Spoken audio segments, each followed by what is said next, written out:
one of the things that Filipinos love about Jollibee is it brings us back home, not just the food, but also when we get to the place.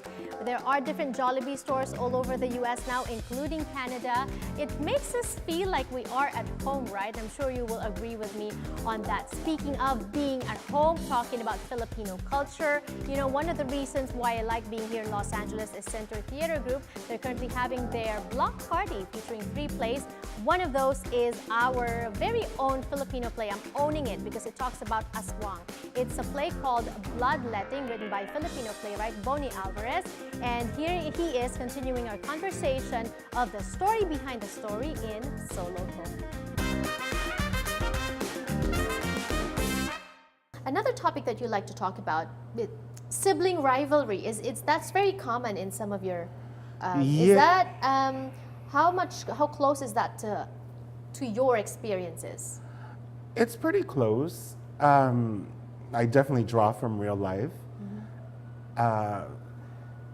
But that's where the Aswang kind of came in, because I wanted to explore like how awful we are as humans sometimes to one another, especially to the ones we love the most. We can be so awful because we know each other so intimately, and it's like when you want to dig, you really know like all the like buttons to push. So it's, you know, the Aswang is a metaphor for like the inner monster that all of us have. I love that. Yeah. And what are you most proud of about Bloodletting? Aside from the fact that you're back acting? I mean, that has been a revelation to me. This is kind of like the little play that could for me. Like not to say that I wasn't interested when I was writing it, but like mythology and folklore and genre is not my specialty. So it was kind of a departure for me. So I'm always a little surprised when people respond so well to this play, because it kind of is a celebration of me and my relationship with my brother. Is your brother coming to watch? My brother lives in Australia and is coming to watch. And how do you expect him to feel? What do you expect him to feel, say? How do you expect to react? I think some of it's going to be uncomfortable.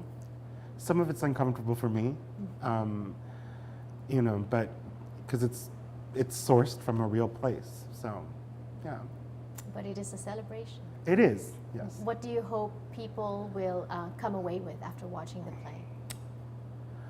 I hope that they explore their own selves and how, you know, it's kind of like a self-check. Check yourself when you're being really mean or that anger is bubbling up inside you, and see if you can curb it. Or have you checked yourself recently? Were you crying when you wrote the play? No, but earlier drafts, when I saw workshops, I was really just kind of, I wanted to distance myself because I felt like one of the characters was really, truly awful. And I saw myself a lot in that character. The awful one. Yeah. And the realization now is that? You know, everybody has a different journey, and the happy ending that you want or think you want is not necessarily the ending that you need. It could be a different ending.